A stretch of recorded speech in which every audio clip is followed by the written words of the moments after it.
क्या कोई फिल्म सिर्फ मनोरंजन होती है या फिर वो एक बहुत ही ताकतवर राजनीतिक हथियार भी हो सकती है? आज हम धुरंधर 2 नाम की एक काल्पनिक फिल्म के एक दिलचस्प विश्लेषण को समझने वाले हैं, जो ये तर्क देता है कि ये फिल्म सिर्फ एक फिल्म नहीं बल्कि एक बहुत ही सोचा समझा राजनीतिक विज्ञापन है। तो सवाल ये है कि ये विश्लेषण इस नतीजे पर पहुंचता कैसे है। आइए इसे 5 हिस्सों में तोड़कर समझते हैं।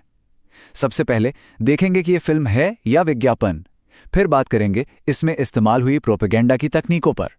ये कैसे हाल के इतिहास को ही बदल देती है, कौन सी जरूरी बातें यह जानबूझकर नहीं बताती, और हाँ, आखिर में इसके मनोवैज्ञानिक असर पर भी एक नजर डालेंगे। चलिए शुरू करते हैं। तो देखिए, इस विश्लेषण का सबसे पहला और बुनियादी तर्क ये है कि धुरंधर 2 सिर्फ एंटरटेनमेंट के लिए बनाई गई कहानी नहीं है। इसके बजाय इसे एक पॉलिटिकल एड की तरह डिजाइन किया गया है, जिसका एक बहुत ही खास मकसद है। अपने इस दावे को मजबूत करने के लिए ये विश्लेषण सत्ताधारी पार्टी के एक मुख्यमंत्री के बयान का हवाला देता है। अब जरा सोचिए, जब एक बड़ा नेता खुद ये बात कहे कि फिल्म देखने वाले उनकी पार्टी को वोट देंगे, तो ये एंटरटेनमेंट और पॉलिटिक्स के बीच की जो लाइन है वो काफी धुंधली हो जाती है ना। लेकिन सवाल ये है कि फिल्म बनाने वाले कानूनी तौर पर ऐसा कर कैसे पाते हैं। यहाँ विश्लेषण एक बहुत ही चालाक तरकीब की तरफ इशारा करता है, और वो है फिल्म का डिस्क्लेमर। इसे कानूनी चीट कोड कहते हुए सोर्स का तर्क है कि वास्तविक घटनाओं से प्रेरित जैसी लाइन का इस्तेमाल करके फिल्म मेकर्स बड़ी आसानी से सच और कल्पना को मिला देते हैं और अपनी बात कह जाते हैं। तो ये फिल्म असल में देखने वालों पर असर डालती कैसे है? चलिए अब उन खास प्रोपेगेंडा और विज्ञापन तकनीकों पर नजर डालते हैं जिनके बारे में विश्लेषण का दावा है कि फिल्म अपनी कहानी बताने के लिए इस्तेमाल करती है। पहली तकनीक है इमोशनल प्राइमिंग। इसे ऐसे समझिए, अगर आपको कुछ मीठा खिलाने से पहले एक तेज मिर्च खिला दी जाए तो वो मीठा और भी ज्यादा अच्छा लगेगा। विश्लेषण कहता है कि फिल्म बिल्कुल यही करती है। ये एक बहुत ही इमोशनल सीन से शुरू होती है, जो देखने वालों को एक खास माइंडसेट में डाल देती है, जिससे वो बाकी की कहानी को एक तयशुदा नजरिए से देखने के लिए तैयार हो जाते हैं। अच्छा, अब एक और दिलचस्प मनोवैज्ञानिक तरकीब को देखते हैं। जब कोई हीरो दूसरे हीरो की तारीफ करता है तो हमें लगता है कि हाँ, ये तो होना ही था। लेकिन जरा सोचिए, अगर कहानी का विलेन हीरो की तारीफ करने लगे तो? विश्लेषण का तर्क है कि फिल्म ठीक यही करती है। वो मुख्य किरदार की तारीफ करवाने के लिए विलेन का इस्तेमाल करती है, और ये दर्शकों के जहन पर कहीं ज्यादा गहरा असर डालता है। इसको समझने के लिए सोर्स एक बेहतरीन मिसाल देता है। सोचिए, अगर अवेंजर्स में थैनोस ये कहे कि जब से मैंने स्पाइडरमैन को देखा है मेरे हाथ कांपने लगे हैं, तो हम सब फौरन मान लेंगे कि स्पाइडरमैन सच में बहुत ज्यादा ताकतवर है।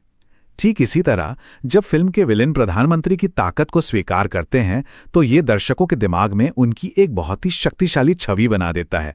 मनोवैज्ञानिक तकनीकों से आगे बढ़ते हुए अब ये विश्लेषण इस बात पर फोकस करता है कि फिल्म कथित तौर पर तथ्यों के साथ कैसे खिलवाड़ करती है। इसका तर्क यह है कि फिल्म 2 बड़ी घटनाओं के बारे में हाल के इतिहास को पूरी तरह से दोबारा लिखती है। एक, विदेशी दखलंदाजी, और दूसरा, नोटबंदी। देखिए, फिल्म एक ऐसी कहानी बनाती है जिसमें विदेशी ताकतें एक मजबूत नेता के खिलाफ थीं, लेकिन विश्लेषण इस दावे को चुनौती देने के लिए असल दुनिया के सबूत सामने रखता है, जैसे कि चुनाव से पहले ही अमेरिकी राजदूत से मुलाकात और एक पूर्व पाकिस्तानी जासूस चीफ का वो बयान। ये दोनों ही बातें फिल्म की कहानी से एकदम अलग हैं। अब बात करते हैं नोटबंदी की। फिल्म इसे एक बहुत ही साहसी और देशभक्ति वाले कदम की तरह दिखाती है, एक ऐसा मास्टर स्ट्रोक जिससे देश को तबाह करने के लिए लाए जा रहे नकली नोटों के पहाड़ को रोक दिया गया। लेकिन यहीं पर आता है एक रियलिटी चेक। विश्लेषण रिजर्व बैंक ऑफ इंडिया का ऑफिशियल डेटा सामने रखता है, जो एक बिल्कुल ही अलग तस्वीर दिखाता है। फिल्म के 60,000 करोड़ के दावे के मुकाबले उस साल पकड़े गए नकली नोटों की असल कीमत सिर्फ 43 करोड़ रुपए थी। आप देख सकते हैं, दोनों आंकड़ों में जमीन आसमान का फर्क है। और एक और चौंकाने वाला आंकड़ा है, जैसा कि इस चार्ट में दिख रहा है। आरबीआई के मुताबिक लगभग सारे बंद हुए नोट, पूरे 99.3% बैंकिंग सिस्टम में वापस आ गए थे। ये डेटा उस धारणा को चुनौती देता है कि नोटबंदी से बहुत सारा काला धन सिस्टम से बाहर हो गया था। एक कहानी सिर्फ वो नहीं होती जो वो बताती है, बल्कि वो भी होती है जो वो छुपा लेती है। विश्लेषण का अगला हिस्सा इसी चूक की कला पर फोकस करता है, यानी वो जरूरी बातें जिन्हें फिल्म जानबूझकर नजरअंदाज कर देती है। विश्लेषण ऐसी कई घटनाओं की लिस्ट देता है जो फिल्म की एकदम साफ सुथरी कहानी पर सवाल खड़े करती हैं। जैसे कि पाकिस्तान की एक औचक यात्रा के ठीक बाद हुआ आतंकी हमला या एक बड़े हमले से पहले मिले कई इंटेलिजेंस अलर्ट्स। तर्क ये है कि इन असुविधाजनक सच्चाइयों को छोड़ देना एक सोची समझी रणनीति है, ताकि एक ऐसी कहानी गढ़ी जा सके जो असलियत से कहीं ज्यादा सीधी और सरल लगे। तो आखिर में इन सभी तकनीकों का, इन सभी बातों को कहने और छुपाने का कुल मनोवैज्ञानिक असर क्या होता है? विश्लेषण इसे एक शब्द में समेटता है, और वो शब्द है गैसलाइटिंग। ये एक ऐसा मनोवैज्ञानिक हेरफेर है जो किसी को अपनी ही यादों और समझ पर शक करने पर मजबूर कर दे। विश्लेषण का तर्क है कि फिल्म ठीक यही करती है। ये दर्शकों से कह रही है, क्या आपको नोटबंदी के दौरान हुई परेशानियां याद हैं? शायद आपकी याददाश्त गलत है, असली कहानी तो ये है जो हम दिखा रहे हैं। और जब ये हेर-फेर इतने बड़े पैमाने पर सिनेमा के जरिए किया जाता है, तो विश्लेषण का निष्कर्ष है कि एक फिल्म सिर्फ एक फिल्म नहीं रह जाती। ये लोगों की यादों को, उनकी समझ को बदलने का एक हथियार बन जाती है।